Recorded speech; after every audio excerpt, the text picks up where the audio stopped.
Hey everyone, it's Rich Warner from the What a Beautiful Game YouTube channel. Glad you could be with me today. Today I'd like to talk about something that's been getting on my nerves for quite a while now, and I'm sure it's getting on the nerves of many fans and spectators worldwide. And that's the use and abuse of pyrotechnics and flares at professional football matches, particularly in the Bundesliga and certain Champions League matches. They are prevalent in Holland's first division as well as in France's first division as well. And it's usually the home team fans, the so-called ultra fans from these teams, but it can also be the visiting fans as well. And as I mentioned, it's very prevalent in Bundesliga matches. I'm just getting fed up with it, as I'm sure many fans and spectators and sportscasters and teams, the players themselves, the referees must be all frustrated with this. There really should be something done about it. I mean, it's absolutely crazy. I was watching recent matches like Frankfurt versus Dortmund the other day. A Bundesliga match, second half of the season has just started, and we also saw Union Berlin play against Mainz 05. And then, as I mentioned, also in Champions League matches, there was a match in Feyenoord Rotterdam, which is in Holland. Bayern Munich was visiting Rotterdam. There was a 10 to 15 minute delay just to wait for the smoke to clear, and even then it was still prevalent. There was smoke everywhere. It looked like pea soup.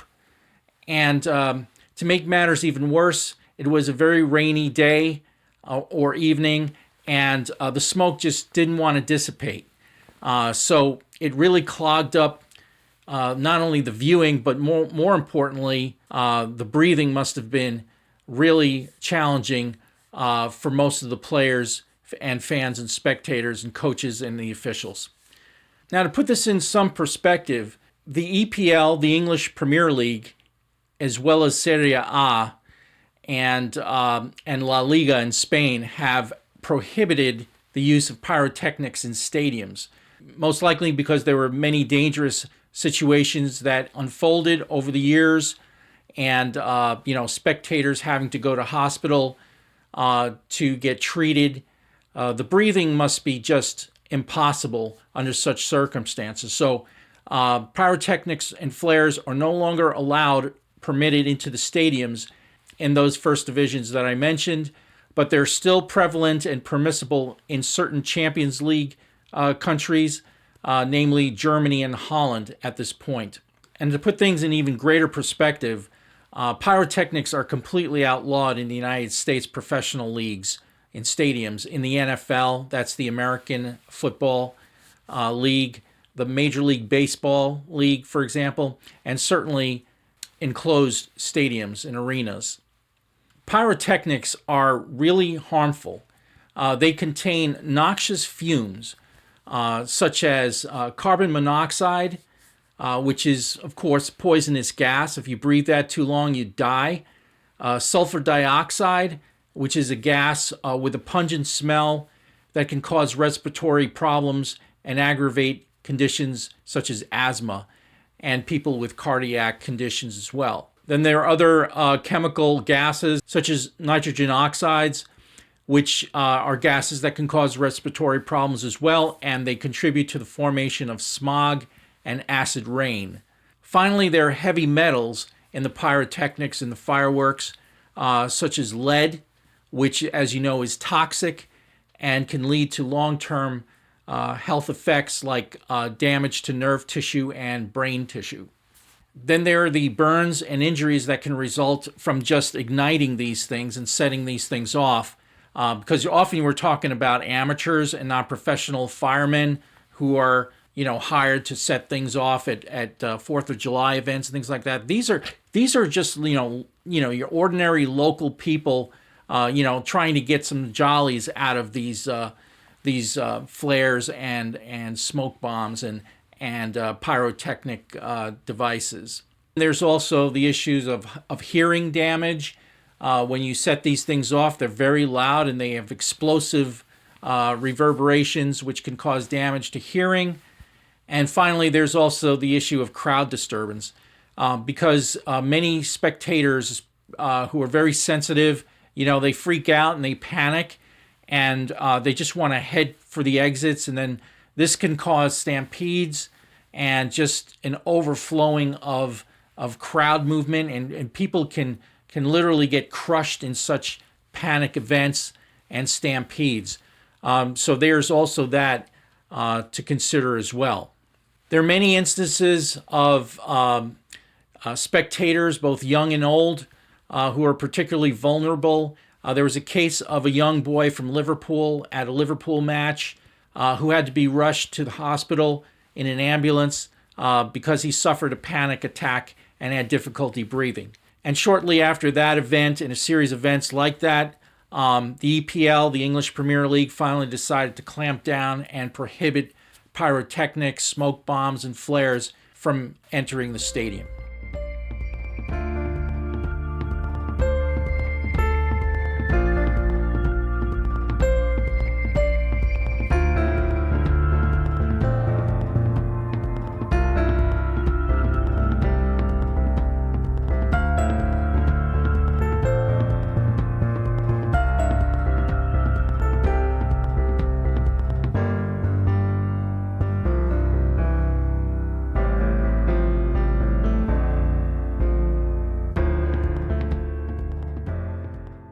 The majority of fans in the stadium really don't approve of the use of these pyrotechnics, and it's not something that they signed up for when they bought their $100 tickets. And consider the situation of a parent who's debating whether or not they should take their child to a professional soccer match, and subject them to such noxious fumes and disturbances. It seems ridiculous to expose a child or an older person to such unruly circumstances. In my book, How to Fix the Beautiful Game, Ways to Make the Game of Soccer Safer, Fairer, and More Exciting, by me, Rich Warner, I talk about ways in which stadium security and local law enforcement can team up to deal with unruly crowd behavior. It really requires, the use of sophisticated surveillance cameras throughout the stadium, and coordinate the feed of the video feeds into security booths alongside law enforcement to monitor rigorously the behavior of the crowd. And what I suggest is that when disruptive behavior such as this is identified, all perpetrators should be rounded up by the security staff and local law enforcement and escorted to the local police department. There, the perpetrators should be identified, they should be fined and banned from ever entering the stadium or any stadium in the country, or for that matter, Champions League going forward. Which leads me to another point that I make in my book, How to Fix the Beautiful Game, and that is that I think the way of the future will be that all spectators will be required to apply for membership ID cards with their respective clubs. So if you're a Bayern Munich fan, you would log into the Bayern Munich website or visit the club headquarters, one of the various, local, ticket booths and things like that in the city, and you would apply for a membership ID. You would have to provide your name, address, cell phone number, email address. They would have to take fingerprints, a retina scan, as well as a portrait photo and a length-long body photo. Take down your weight as well, and things like that. All the personal information should be tracked in the application process. And you probably have to pay a membership fee of, whatever it is, 20, 50 euros, for example. You would then be subjected to a background check to make sure that you don't have a record of public disturbances and whatnot. And then they would mail your membership ID to you, or you can come in person and pick it up.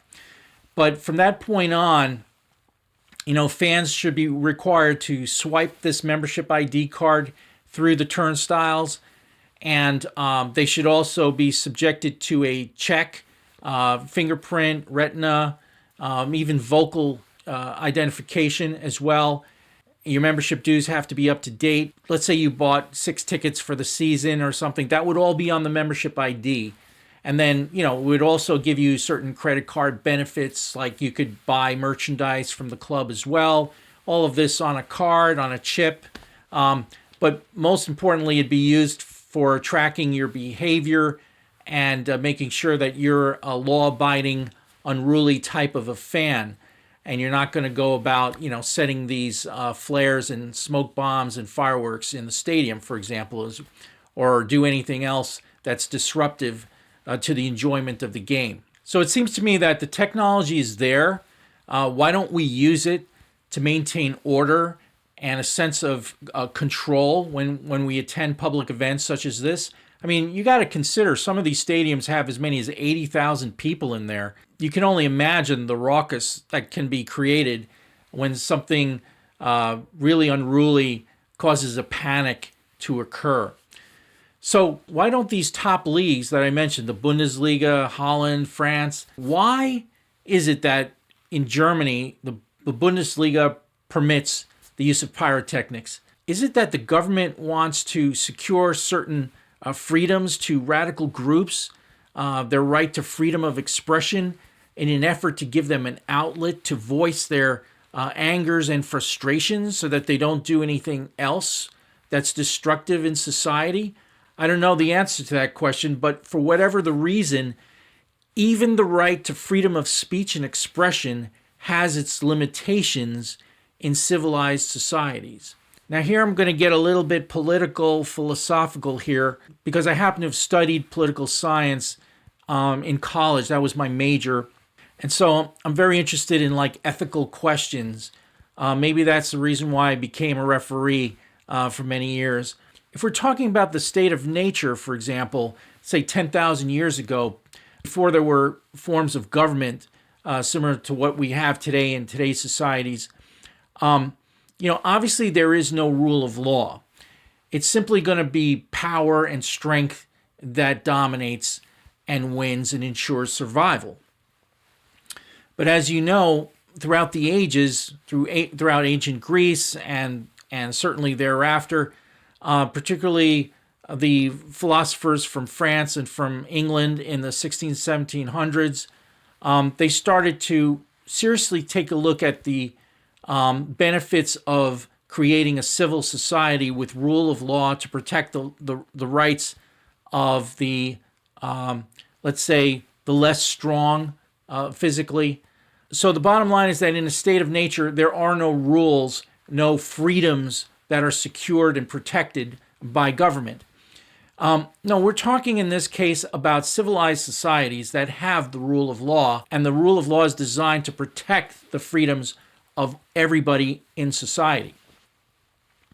So here are some examples of how freedom of expression has some limitations. For example, you can't yell fire in a crowded theater unless there really is a fire. That is illegal. Okay, that person is going to be escorted out and taken down to the local police station. Another example would be that you can't post banners that promote the use of illegal substances in public schools in the United States, for example. And I'm sure that this is probably the case in most developed countries worldwide. There's a famous case of a student from Alaska in a high school in his senior year. He posted some pro-marijuana banner. The banner actually read, "Bong hits for Jesus." And this is a famous case. It turns out that it went back and forth between the appellate courts, eventually went to the Supreme Court, and they ruled that the student did not have a right to post banners that promote the use of illegal substances in a public school because this is promoting unethical behavior that could be harmful to other students. And parenthetically, one of the reasons that the Supreme Court cited in this case is that school administrators and teachers are acting as surrogate parents in classrooms and on the school campus, and therefore they have a parental authority to enforce and uphold certain standards of behavior. So that was an interesting case of how the Supreme Court ruled to suppress or restrain the right to freedom of expression, the right to freedom of speech, because it could lead to harmful consequences. In Germany, for example, you can't post anti-Semitic or racist banners in public areas. It's just forbidden. They take it down right away. I'm not quite sure the extent of the penalties, but it is not legal in Germany to post racist banners in public areas. And so these are just some examples of how, you have to try to restrain certain freedoms when they get abused and when the potential for harm to other members of society exists. Again, a key point is that everyone's freedoms have limits. If you lived alone on some island in the Pacific, you could abuse your freedoms all you want if no one's around you to get impacted by your behavior. Okay, but it's because you're a member of society, of a civilized society with the rule of law, that there are certain obligations that come along with those freedoms. And here's the other key point. As soon as your freedoms infringe upon the rights and freedoms of other citizens, your freedoms become abusive and must be curtailed. And so currently, in the countries that I mentioned, the abuse of pyrotechnics in stadiums shows or demonstrates that some of these governments are failing to protect the rights of the majority of the spectators in this case. It doesn't matter whether it's the minority or majority of spectators. It's simply the fact that there are other spectators there. If we assume that these are, in fact, civilized societies under the rule of law, as opposed to the lawless society and state of nature, for example, then the authorities have no other choice than to prohibit harmful and dangerous behavior by unruly fans at the stadiums. And so, in summary, disruptive, harmful, and disrespectful behavior must have consequences. So eventually what's going to happen is if the Bundesliga doesn't clean up their act, literally here, and tighten up on the security, they're going to lose players. Great players are not going to go play in Germany. And I wouldn't, all right? If I were a great player, I would not play in Germany right now because of the smoke and the smog. You got to reassure the public that you can handle public events of great size. Otherwise, play in countries like England instead, La Liga, Italy, Serie A instead, where at least the government and the law enforcement is going to step in there and, make sure things are going to run in a more orderly fashion. And I say this not to criticize Germany at all. I happen to love the Bundesliga. I've loved the Bundesliga for years. I'm a lifelong FC Bayern fan, but I just can't stand watching these games anymore as whenever they have these ultra fans going wild like this and creating such havoc. So that's the message that I have for today. I'm going to go into a lot more positive things about the game. I talk a lot about strategy, for example, coaching tips, what makes the game really exciting from a fan's perspective, from a coach's and a player's perspective. Because quite frankly, I am not pleased with the way Bayern is playing these days. I think they play too much of the tiki-taka, practice drills and not really direct football anymore. I miss the shots. I miss the crosses. I miss direct passes, exciting passes through the gaps and things like that. Things that we used to see with Dortmund years ago under Klopp or Heinkes. We just don't see that at FC Bayern anymore. But that's another video. I'm going to share with you some tips about officiating that will make the game much more exciting. I hope you stay with me. Subscribe to this channel. I'd appreciate it if you give it a thumbs up and spread the word. And I look forward to seeing you in the next video. This is Rich Warner again from the What a Beautiful Game YouTube channel. Have a great day.